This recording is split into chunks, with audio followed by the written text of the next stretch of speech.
Hello, everyone, and welcome to Tech for Creators. I'm your host, Jerry O'Connor, and this is the show where we cover the news and trends, hardware, software, platforms. You can kind of see the items there on the screen that we talk about.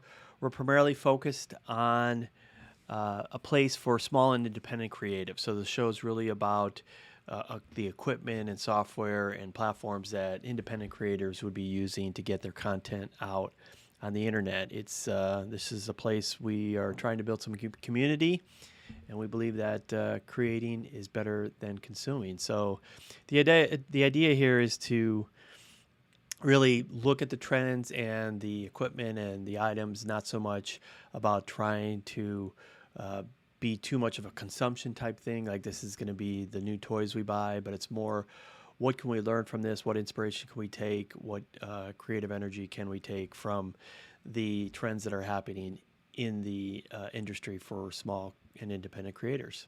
So with that, let's jump into the news items. We have three items this week.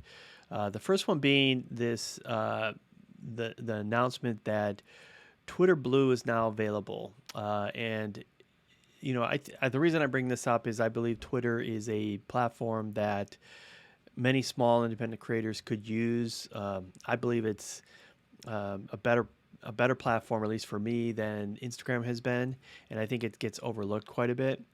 But this is a new product that Twitter announced. It's a subscription model um, that allows for certain features within the Twitter app. The headline here is from Wired, and they believe that the Twitter Blue is really targeted towards news readers, which makes sense. Twitter itself seems to be centered around text based content, although I think that's changing quite a bit. I do believe that there are a lot of journalists, there's sports, there's music, and I think that small creators can find a good audience there. It's a very frictionless place to get out short form content that gets a wide audience, and it's something that I think some people um, might be sleeping on a little bit, focused more on Facebook and Instagram. But in any event, this is the new premium product that they had. The article here is from um, Wired. They felt primarily that it had a couple of features that they thought were pretty good. I'm going to jump here to this screen share of the article itself. And I think one good point that they had within this article was that Twitter's really trying to find itself in terms of what they're trying to do with this product. It really isn't targeted towards creators in the sense that it didn't give real features that creators would typically use. And as they pointed in the article, that Twitter itself already has a lot of third-party apps that can plug into it that give you some good features, ways to display the app, those types of things. So this Twitter Blue premium app is really more for uh, reading the news, as I said, and it kind of caters to people that are sharing articles across the web.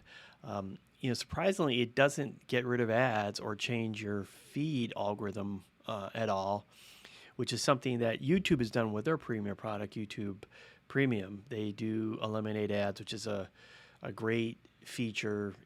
If you don't have it, it's amazing how much better the experience is without the ads on YouTube. But what they did incorporate with this Twitter Blue is a app that they purchased a few years ago called Scroll. It was an independent service that I think worked with um, outside publishers, and for $5 a month, you've got this really good reading experience, ad free. And so Twitter now has incorporated. They purchased this app, and they've now incorporated those features within the Twitter app itself. So I think it's an interesting thing. It's something to keep an eye on to see how Twitter basically kind of moves forward from here. I'd be curious to hear what how people are using it. If you use Twitter, if you've purchased this Twitter Blue, I think I may do a trial.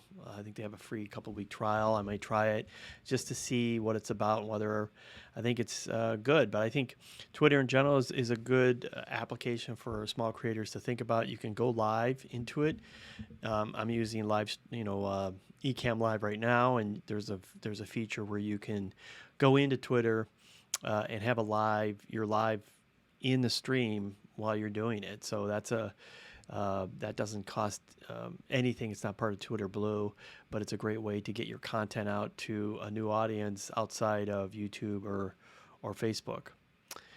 So the next story we have to cover is that YouTube itself, this is another platform story. We don't have too many hardware or software stories this week. There wasn't a ton of announcements, mostly just platforms this week. So YouTube is rolling out their new feature, which is a shopping initiative.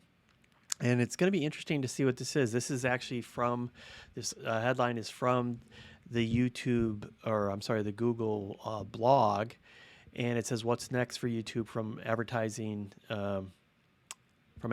Week New York. So what they're talking about here is a new feature that will integrate shopping platforms right into the YouTube app, so that as you go live, you can point to these things, much like they've integrated merchandise for users, and you can go in and point to these. It's kind of a competing product to this Amazon Live, which allows people to go live on Amazon and really do like a home shopping network. So you're doing live streams where you can point to products themselves and really, kind of go through and have like this frictionless experience for viewers to see. So I think this is an interesting concept. It'll be interesting to see how it works. And I don't know if you've already seen these. I do have a client that I work for, and he's been invited to some sort of rollout. So I'm going to be kind of seeing what they offer. I don't know that my client will use this feature. In fact, I'm sure he won't. But for smaller creatives who are targeted into specific niches where you're constantly being asked about equipment, or you're asked about features, or if you have your own store of items that you can use, I think this could be a really powerful way to kind of get the word out on what you're working on. So I'm kind of showing the blog post from Google itself. You can go there. The link will be below, but you can kind of see in this item here how the app will integrate in with the shopping feature. So I think this will be interesting. We'll see how this rolls out. I think it's for the month of December, obviously for the holidays, and it's something to keep your eye on. And if I'd love to hear from you. If you have been offered this, if you've been using it, if you've seen it on YouTube, what your thoughts are, and what creative ways have you thought about using this feature as a content creator. So the final story we have is, again, another YouTube story. And this one is that they are dismantling the dislike button. So this is kind of like a little bit under the radar. It's a small story, really, that, they have this, obviously, like many social media platforms, they have the like and dislike button. And so YouTube has feeling the pressure of a lot of online harassment and a lot of particularly probably female content creators who can sometimes be subject to abuse or almost like a mob mentality of dislikes. They've decided to remove the dislike count on videos. So that means that the way it will be displayed is you can still dislike a video, but it will not show publicly unless the creator has allowed it. But the person creating the videos can still see that, and see whether videos are getting more likes or dislikes, that type of thing. But it takes away the power of I think these there's kind of this mob mentality that sometimes circulates where someone will get a bunch of their friends to go and dislike a video and put hundreds or thousands of dislikes to kind of try to get revenge or go after a creator. So I honestly think this is kind of a good move. I know that I've seen some discussions online where people thought that this wasn't, they should either go do one or the other. They should either have the dislike button and have it, or just remove it completely. But I do feel like they get a lot of information, and so I think YouTube, as much as these big tech companies get a lot of criticism, which is deserved at times, they also are trying to find ways to make their platform safer for people, more enjoyable for people, both users and creators. And I think this is kind of a good idea because it still allows you to dislike a video. It signals the creator. It also signals YouTube's algorithm to tell that if there is a spam type video or some sort of video that's that isn't desirable necessarily, YouTube will get that signal. But at the same time, it kind of removes the ability for people to necessarily go after creators that they just have maybe it's not the content itself, but it's for whatever reason there's an agenda against that person. But you can kind of see here in this article, this is TechCrunch.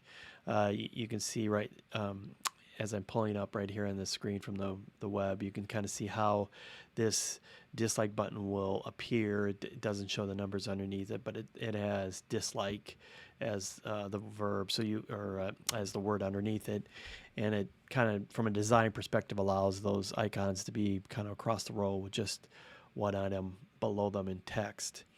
And I think that this is, it's an interesting take. I know that I saw a video on Twitter or somewhere where Trevor Noah, the host of The Daily Show, said that he was surprised that dislike is even a button that you can have, because it's basically it's free content, and if it's free content, why are you disliking it? If you don't like it, just move on to something else. So it was if you catch that on Twitter, you can search for it. I thought it was a funny take on it all. So that's all I have for this week. If you are interested in this type of content and I would love you to join the live stream. I do it every week at 10:30 in the Mountain Standard Time out west in the United States. I'd certainly like you to subscribe, and hit the notification bell so that you can be notified that I am going live each week, and love to have you join in the discussion, join the community, and give me your thoughts and add your input into some of the items that I'm curating each week on this channel. So with that, I'll end the stream and look for you next week. Take care.